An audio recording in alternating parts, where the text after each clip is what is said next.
the same way that we've now been able to miniaturize components for computer chips, there's a group of us at Cornell that has figured out how to make those computer chips independent. I want you to think about the penny. And it turns out that on the penny, there are two Lincolns. One is on the front. The other one is actually located right inside the Lincoln Memorial, which is on the back of the penny. And if we zoom up to that second Lincoln, that's the device that we're talking about here. This little thing can measure voltages and then report back to the outside world what those voltages are. So in essence, it's a tiny computer. And what our group has been trying to figure out how to do is to put legs on these computers and allow them to walk. In essence, making a robot out of a computer chip that is only a few fractions of a hair diameter. Imagine, for example, a surgical arena where a patient is lying on an operating table and a surgeon has reached a region that is too difficult to operate on. Maybe a tumor is attached to a very sensitive part of the brain or something of that sort. Instead of reaching for the scalpel, the surgeon reaches for a syringe and injects thousands of these tiny little robots. These robots then sense the kinds of chemicals that are being exuded by the tumor. They move towards the tumor.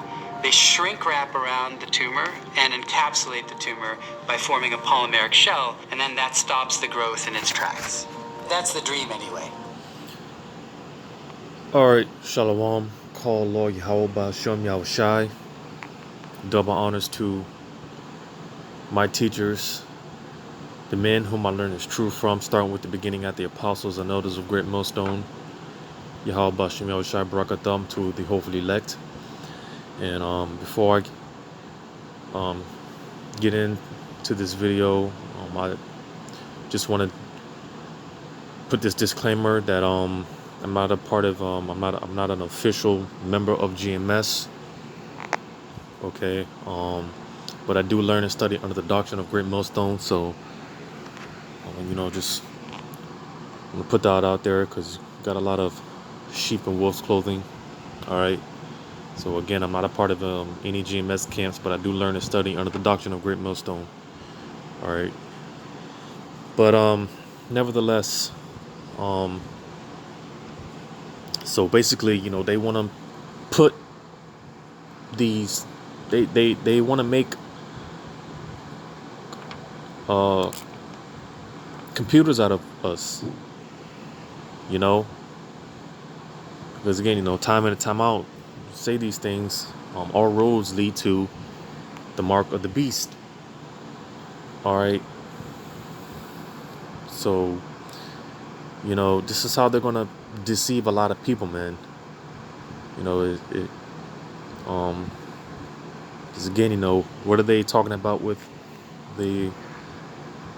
what's this guy's name? Elon Musk and his own brain implant chip, right? How it'll be able to cure depression and all these other diseases, all right?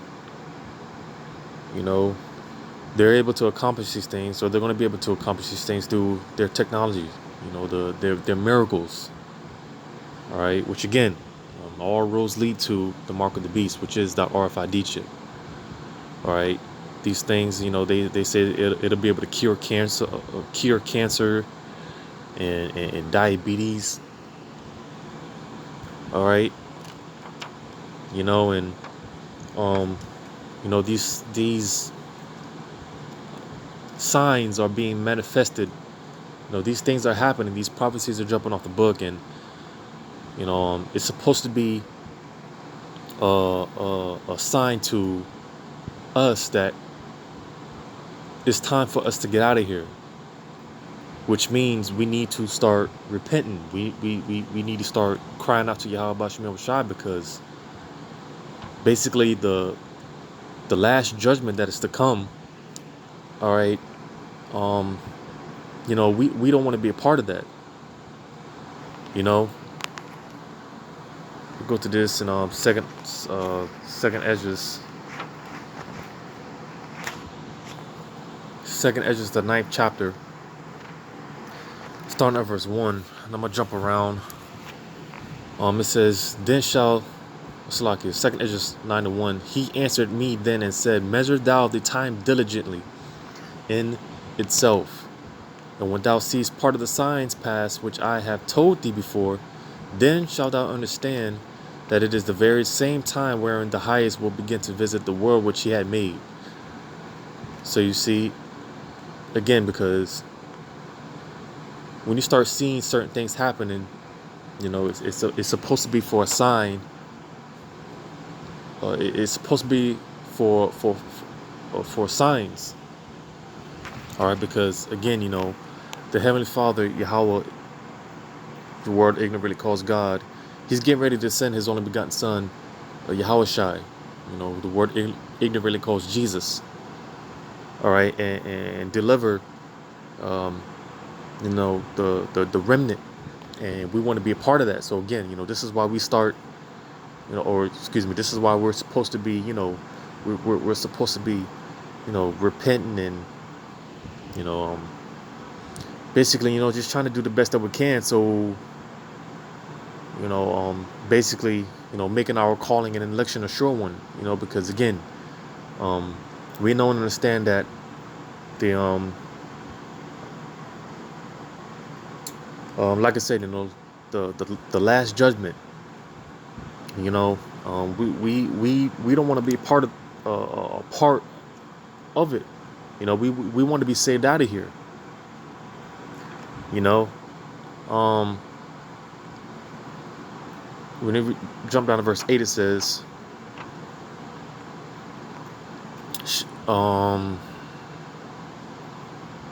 yeah, it says, verse 8, shall be preserved. Let me read verse 7. It says, and every one that shall be saved and shall be able to escape by his works and by faith whereby ye have believed, shall be preserved from the said perils, and shall see my salvation in my land and within my borders, for I have sanctified them for me from the beginning. All right, so you see, because we want to be preserved from the said judgments, all right, the perils, the danger that's coming, because you know, we don't understand the things that are going to be happening to those that take this chip, which is the mark of the beast. All right, and you know, the world is going to be put in position. A lot of people are going to be put in a position to where, because they have no faith in Yahweh Bashem Yahushua, they're going to take that chip. All right, you know, you're going to have people, they're not going to want to know where the next meal is going to come from. All right, you know, resources, they're going to be lack.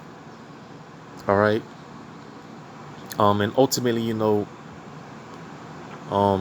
people are, you know, they're just going to be destroyed, man. When you jump down to verse 12, it says, the same must know it after death by pain. So ultimately, you know, a lot of people, a mass majority of people, they're going to die, you know, very painful deaths. All right, and we don't want to be a part of that. So this is why, again, you know, we're taking the time out now to pray. You know, we fasting on occasion. All right, seeking desperately for mercy and forgiveness of our daily transgressions. All right, not only in this life but in our past life, because again, you know, can't stress it enough. You know, the hour of temptation is we're slowly coming into it. All right, and again, you know, all roads lead to that chip, man. You know, which is the mark of the beast. All right, and we want to be in good grounds with Yahweh Bashem Yahushai, and you know, we want to be in a position to where we have enough faith to where we don't take that chip. All right, because again, you know, when you take that chip, man, it's going to be all out hell for you. You know, let me go to Jeremiah, the 18th chapter,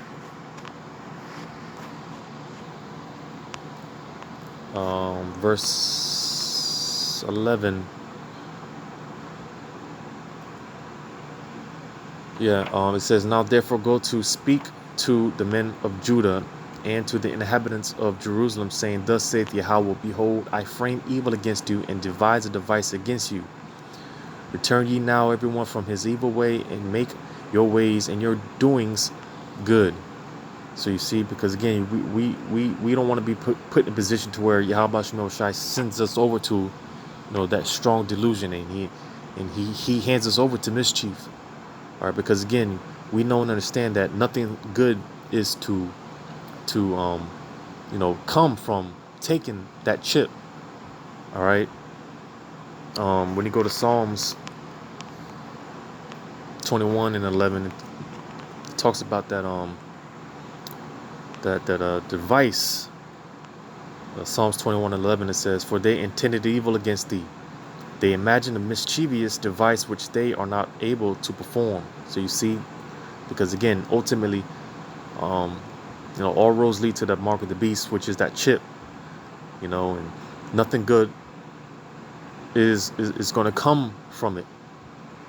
All right, because Esau, his plan, the plans of the wicked elite is to chip everyone, and to get everyone, every single individual on the planet to accepting him, as the Most High, and to bow down to the image of the beast.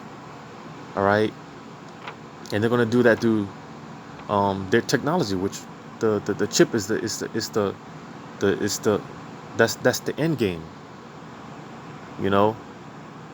and again, through their technology, they're able to come up with this technology of, like I said, just you know through their technology, they're able to cure depression, so they say, and all these other things. All right, they're able to kill these cancer cells. All right, but eventually, um,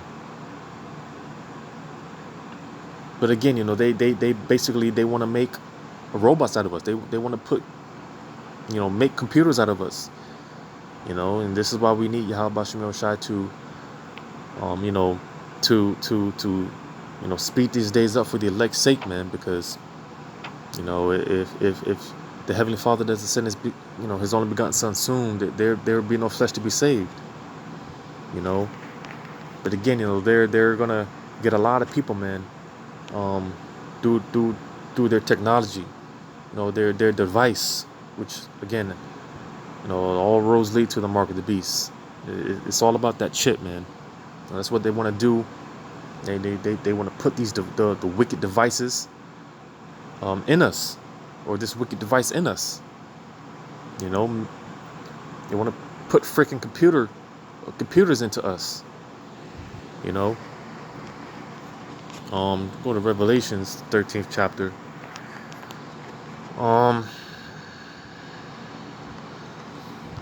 Verse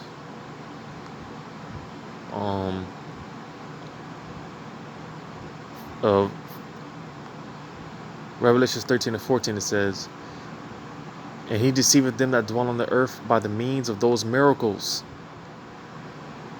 which he had power to do in the sight of the beast, saying to them that dwell on the earth that they should make an image to the beast which had the wound by a sword and did live. So you see, it's through the means of those miracles, which again, that goes into their technology. All right, because again, here it is, they have the technology. They want to put these little computer chips into us. All right, and basically make robots out of us. You'll be able to control your dreams and just all manner of mischief. And this is what it's going into when you jump down to verse 16. It says, and he causes all, both small and great, rich and poor, free and bond, to receive a mark in their right hand or in their forehead. This is what it's going into. All roads lead to this mark, this chip, which they're going to implant into the body. You know, it says right hand or on the foreheads, but um, if you take this chip, you know, if you put this technology, this device of mischief anywhere into your body, you know, you've accepted Esau's mark. All right, you've accepted him. You've accepted him as your God, and bowed down to his image, which is the ultimate form of blasphemy. All right. Um, jump over a couple of books or chapters, excuse me. Revelation 16 and 14, where it says, "For they are the spirits of devils, working miracles, which go forth unto the kings of the earth and of the whole world, to gather them to the battle of that great day of the Most High Almighty." So you see, because Esau, he's given in, you know, to his own pride. He fully believes, you know, even with his own technology that was actually given to him by Yahweh Bashem Yoshai, he believes in his heart wholeheartedly that with his technology he can stand up against the Most High and in battle, you know. But again, it's because of their miracles, the technology. All right, that's how they were able to get the whole earth. All right, his sword, which was the blessing given to him. You know, his technology is what it's going into when it's talking about his miracles.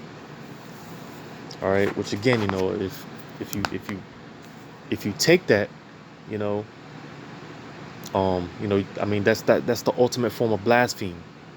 All right, and again, you know, this is why this is a time to be, you know, crying out to Yahweh Bashem Shai and desperately seeking mercy, because again, you know, matter of fact, I didn't read it. I'm gonna go back to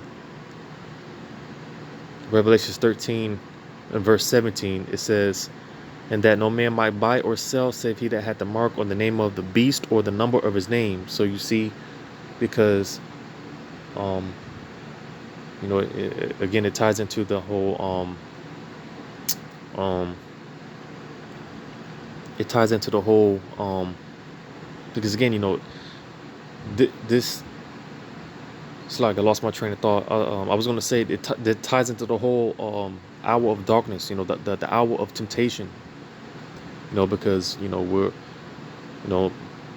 all going to be put in positions to where, you know, we might go a few days without food, we might not have shelter or whatever the case may be, you know. But ultimately, you know, those of the faith, you know, they're gonna hold fast their integrity. You know, they're gonna hold fast to the faith, understanding and believing in these scriptures. All right, and knowing that eventually, you know, Yahweh Bashem Shai, he's gonna work his miracle or his miracles. You know, but for the most part, you know, people, again, you know, because of the lack of faith, you know, they're not gonna know what to do. You know, and again, you know, this is why, because it's a scary thing. If you think, you know, if you think about it, it's a scary thing. You know, being left, you know, pretty much hanging, and again, you know, we don't want that, because again, you know, people, they're going to become more and more desperate. All right, and they're just not going to know what to do.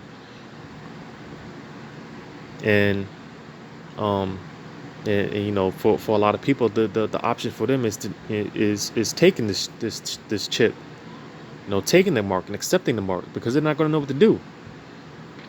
You know, but I'm gonna go to 2nd Ezra, the 5th chapter. I'm start at verse 1. It says, "Nevertheless, as concerning the tokens, behold, the day shall come that they which dwell upon earth shall be taken in a great number, and the way of truth shall be hidden, and the land shall be barren of faith." So you see, this is the time that we're coming into, where, again, you know, if you haven't taken the opportunity now to cry out to Yahweh Bashem Shai, ask for, you know, more faith, you know, seeking the mercy, you know, asking for strength of the forefathers before us. You know, if you didn't take the time out to do these things now, when the time comes, it's going to be too late. Seeking, answers now, seeking Yahweh Shem Shai while he may be found now, when the doors close, man, that's it. And again, a lot of people, they haven't taken the time out now to seek Yahweh Shem Shai and get everything that they need to get now. So, when the doors do close, they're going to be left hanging. They're going to be by themselves without that protection, that hedge of protection. When you jump down to verse 8, it says, there shall be a confusion also in many places, and the fire shall be outsent again, and the wild beasts shall change their places, and mischievous women shall bring forth monsters. But the point I want to get is that confusion. You see, because again, a lot of people are going to be confused. They're not going to know what to do. They're going to be crying out to Jesus and Jehovah, Yah. All right, if you're not taking the time out to allow the Spirit to sup with you and getting yourself acquainted with Yahweh Shem Yahweh Shai, which are the true names of the Heavenly Father and His only begotten Son, you're going to be left hanging, man. You're going to be a part of that confusion. You're going to be a part of that great number that's taken when you read in verse 1. Because again, a lot of people are gonna die horrible and painful deaths, man, because they're gonna take that chip, they're gonna accept that chip, they're gonna accept the mark. All right, and that's gonna be the end. That's gonna be the end of them. So I'm let this video play out, and I'll end it off there once again, giving all credit to Yahweh Shem Yahweh Shai, and double honors to my teachers, starting with the beginning at the apostles and elders of Great Millstone. All right, so I'm gonna play this video out, and Yahweh Shem Yahweh Shai, Barakatham to the hopefully elect. Shalom. That's the dream, anyway. What's amazing is that, this is a fantastic vision. Every one of those individual steps can be engineered today. These computers are really the product of interdisciplinary interactions between groups in physics and electrical engineering. We're essentially adopting a paradigm of origami. And that paradigm is very useful because all of the manufacturing technology for computer chips is two-dimensional. So what we do is we fabricate the computer chips in 2D, and then within a couple of additional lithography layers, we can put the legs or the swimming appendages on. We then release the object, it folds itself up into 3D, and then swims or walks away. The fact that we have in-house technology that allows us to build these microscale robots basically puts us ahead of the field. And so the ability to manufacture things on campus in the nanofabrication facility is what's allowed us to really take this leadership position in this area.